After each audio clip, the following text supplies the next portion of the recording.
homicida, enfim, tudo de ruim que tem lá dentro, os caras comemorando, né, a vitória do atual presidente. Então, um mau exemplo quando vem de cima, a consequência é o que a gente está vendo aí, a violência generalizada, mais de 25% da população brasileira morando em áreas que são dominadas por traficantes ou milicianos.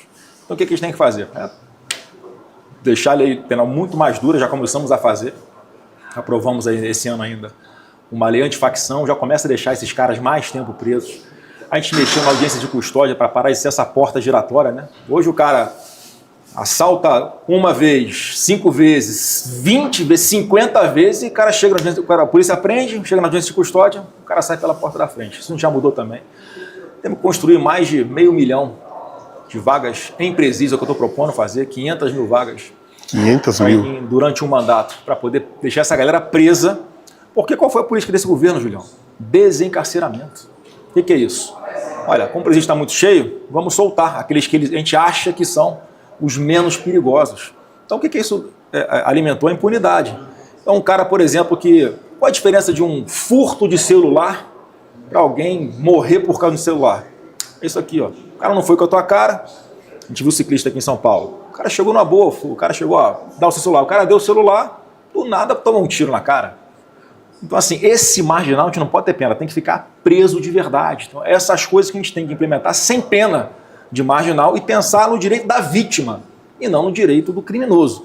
Aí tem todo, porque é um problema complexo, aí tem desde a gente disputar a garotada lá, dar um ensino de qualidade, para que eles não sejam aliciados para ir para a vida do crime, pegar as empresas, botar junto com as escolas de ensino técnico profissionalizante, para o cara fazer o segundo grau profissionalizante, filhão, já em parceria com a empresa, para que a empresa vá treinando ele, conforme as necessidades da empresa, o cara acaba o segundo grau já empregado, ganhando bem.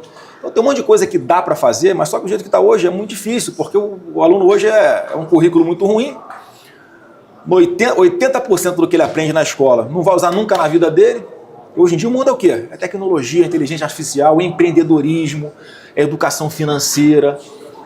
Isso tudo que não tem nas escolas hoje em dia. Então, para disputar essa garotada para não ir para o crime, essa é a outra parte. Enfim, a gente dá o exemplo, né? Um exemplo vim de cima. Acho que isso que está faltando no Brasil. A gente está numa crise moral generalizada. E aí eu te falo, cara, eu vou ser radical na segurança pública, porque não tem mais jeito a não ser fazer uma espécie do que o Bukele fez lá em El Salvador. Legal saber disso. Você viu que a resposta está longa para eu poder descansar. Né? Estratégia. Estratégia. São 500 mil vagas em presídio. Quem vai pagar essa conta? Quem vai pagar vai ser o orçamento federal, em parceria com os governos de estado, e dá para ajudar dinheiro. É só a gente organizar as contas, combater a corrupção. Né? Só o que foi roubado da Petrobras aí, a Polícia Federal estima em mais de 40 bilhões de reais na Lava Jato. Quer dizer, só isso aí já dá para construir quase tudo isso. Você tem uma ideia de um orçamento para isso? Assim, em torno disso, em torno de 40, 50 bilhões de reais, acho que a gente consegue construir, abrir essas vagas de presídio, né? E fazer com que essas pessoas fiquem presas, mudando a legislação. Foi assim em El Salvador, rapaz. Como é que foi lá? Os caras criaram uma lei penal mais dura, eles reformaram o judiciário, né? Porque tem isso também, para a polícia prende, o juiz solta, isso tem que acabar. Essa espécie de militância que existe no judiciário. E os caras vão ficar presos. Vai ficando preso, já começa a passar o recado para fora o seguinte, ó, já não vale mais a pena roubar, porque os caras fazem conta, até o cara que é vagabundo, criminoso, eu acho que a mentalidade dele funciona como se fosse assim, economicamente. O que vale a pena? O que vale a pena? Pô, se eu for pego, eu vou conseguir, sei lá, vender esse carro roubado para alguém. Se ele começa a perceber que ele vai ser preso, ele, porra, se eu for pego aqui, a chance de eu ser preso é maior, já vou ficar 10 anos preso, 15 anos preso, já não vou viver um pedaço grande da minha vida, ele vai começar a fazer conta, isso vai arrefecer. Foi assim em El Salvador. El Salvador era o país mais violento do mundo, eram 128 mortes por grupos de 100 mil habitantes. Depois de 5 anos, sabe como é que o Bukele conseguiu resolver? Do jeito que eu te falei, vaga presídio pesado, cumprir a pena integralmente, sem pena de vagabundo, passou para 1,4 homicídios por grupo de 100 mil habitantes. Quer dizer, os homicídios despencaram em El Salvador. Você anda lá hoje, em paz. Você está falando sobre a formação de leis. Como que fica essas leis sendo que eu preciso da aprovação tanto da Câmara quanto do Senado. Eu falo o seguinte, Julião, o Congresso atual, senadores e deputados, a configuração que é hoje já era para um presidente como o Bolsonaro, de ampla maioria. Eu tenho certeza que esta eleição de 26, mais do que nunca, o eleitor vai escolher um presidente e vai votar em senadores e deputados que são alinhados com ele, a gente vai ter maioria ainda maior. Então a gente vai poder alterar a Constituição, reduzir a maioridade penal, fazer todas as alterações legais na parte penal para melhorar a segurança pública. Vamos conseguir mexer no orçamento para botar dinheiro para a segurança pública que hoje não tem. Eu vou fazer o Ministério da Segurança Pública exclusivamente para isso. Botar um cara bom lá, alinhado com o que eu estou falando. E assim, não tem como dar errado. Mas só que sim, se não tiver um presidente comandando esse processo, não vai andar nada. Então eu estou acreditando muito que essa eleição de 26 vai ser essa grande virada de chave, porque a gente vai ter, se Deus quiser, um presidente de direita e um Congresso ainda mais de direita para poder mudar a história do Brasil. O próximo presidente da República indica 4 ministros do Supremo. Veja a importância dessa eleição, Julião, porque, infelizmente, muito da insegurança jurídica que a gente vê hoje, das perseguições políticas que acontecem, minha família é vítima disso, é em função de ter um ou outro ali que é completamente fora da casinha, que não respeita mais nada nem ninguém, que a Constituição não vale mais, a lei não se aplica nem para ele, então ele aplica a lei dele para quem ele quiser. Então a gente tem que recolocar as instituições dentro dos seus papéis constitucionais. Então eu acho que isso é muito importante. Então assim, resolvemos o Congresso, indicamos lá para o Supremo Tribunal pessoas comprometidas em fazer o certo, que respeite a Constituição, que não usem a caneta para perseguir ninguém. O Brasil não tem como não decolar. Cara. Então, assim, burocracia, insegurança jurídica e corrupção. Tudo isso afasta investimento. É tudo que tem o Brasil hoje. Então está todo mundo só esperando o Brasil mudar de rumo para o Brasil dar certo. Pode ter certeza que vai ser assim a partir de 27. Com relação a já entrando um pouco mais em economia, você soube que hoje nós sofremos o tarifaço realmente aconteceu. 25% a mais. Você não conseguiu fazer nada com relação a isso? Eu tentei, né? Fiz minha parte lá.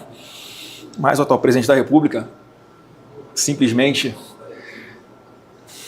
cavou o pênalti, né? Ele almejou, ele desejou. Não vou parar não, parceiro. Vai fazer mais?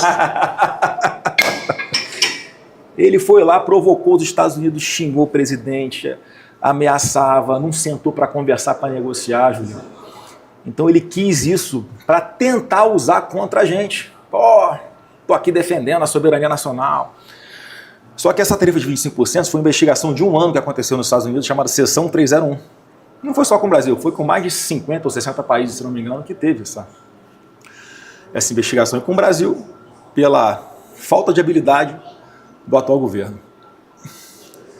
E por ele simplesmente estar pensando que isso pode ser benéfico para ele, a tarifação de 25%, então ele está se lixando para as empresas brasileiras, ele deixou correr. Eu ainda fui lá tentar fazer um apelo, razões técnicas, razões políticas também. Eu falei na minha defesa que eu fiz lá, só tinha eu representando o poder público, Julião. O único brasileiro lá. O tribunal que ia decidir se ia sugerir a tarifação ou não. Só tinha eu. Não, brasileiro não, tinha outros lá. Os representantes dos setores da indústria, comércio e tal. Sim. Mas de agente público, só eu. O governo não mandou ninguém, cara. Ele estava se lixando, ele queria essa tarifa, né? Conseguiu. Parabéns, Lula. Você conseguiu a tarifação aí para o Brasil. O que eu tentei convencer? Olha, não puna o Brasil inteiro por causa de um governo que é corrupto e incompetente. Espera um pouquinho que vocês, a partir de 27, vão ter um presidente da República que vai sentar para negociar de igual para igual. Alguém que vai ter respeito para tratar com os Estados Unidos, para negociar com a China, para negociar com o Oriente Médio, negociar com o Israel, negociar com todo mundo. Pensando nos interesses do povo brasileiro. Mas, enfim, ele tem a política dele lá, a gente não está no controle disso. Né? Então, mais uma coisa que eu vou ter que resolver quando for presidente da República. Porque tarifaço, um problema que eu vou ter que resolver que o Lula não conseguiu. Classificar PCC, Comando Vermelho, como terroristas, como os Estados Unidos já classificaram. E eu pedi isso a eles, porque eu vou fazer igual aqui no Brasil, outra coisa que eu vou te falar que eu vou fazer aqui. Essas organizações criminosas, PCC, Comando Vermelho, milícia, isso tudo vai ser classificado como terrorista. Para ter uma punição severa. Os caras vão ficar presos. Se enfrentar a polícia, vão ser neutralizados. Vai ser assim comigo. Eu consegui isso lá. O Lula trabalhou contra, cara. O Lula foi para os Estados Unidos pedir para o Trump não classificar esses caras como terroristas. A gente está vendo agora as consequências, né? Pessoas ligadas, inclusive, ao careca do INSS, que tem ligação com empresas ali que lavavam dinheiro para o PCC, essa é a acusação. Quer dizer, chega muito perto do PT essas coisas, cara. Talvez por isso o Lula não tenha feito esforço nenhum, tendo lá pedir para, enfim, que eles não fossem classificados como terroristas, né? Então, assim, esse é o presente que nós temos hoje. Faz mais uma. E qual que é a sua leitura sobre essa questão que nós temos hoje da introdução de uma política americana no Estado Nacional, quando você fala de PCC e Comando Vermelho? Qual que é a forma de intervenção que você tem a leitura que o Trump pode enviar para o Brasil? Cotovelo para baixo, mais uma. E deu. Boa. Aumentou bem aqui, hein? Fui tirar um contigo. Agora sim. Pegou pesado, né? Essa era valendo. Na verdade, essa é importante sua pergunta, Julião, porque não tem nada a ver com invasão dos Estados Unidos aqui. Isso está fora de cogitação. Isso não existe nenhuma possibilidade. Que acontece nos Estados Unidos, porque essas organizações narcoterroristas estão lavando dinheiro nos Estados Unidos. Na Europa, Japão. Estão levando drogas para a Europa, para os Estados Unidos também. Então, assim, é uma investigação lá. E a partir do momento que se nós tivéssemos o Brasil em cooperação com os Estados Unidos, em cooperação com a Argentina, em cooperação com o Paraguai, porque grande parte desses crimes acontece em um lugar chamado Tríplice Fronteira aqui no Brasil. Ali na região de Foz do Iguaçu, o que faz divisa com esses países, Argentina, Brasil e Paraguai. Seria muito mais fácil combater, porque você está seguindo o rastro do dinheiro. E quando o dinheiro sai do Brasil, a polícia brasileira não consegue ir lá nos Estados Unidos investigar, tem que ter uma cooperação, né? É o que está acontecendo agora, mas na marra, porque essas organizações foram declaradas terroristas pelo governo americano. Então isso teve uma aproximação com a parte da PF que trabalha sério. Então está sendo possível combater essas facções em parceria. Então não tem invasão americana. Era para o Brasil aproveitar a oportunidade, hoje não, e asfixiar financeiramente esses caras. Era para estar correndo junto. Era para estar correndo junto. Porra, que bom que os Estados Unidos também.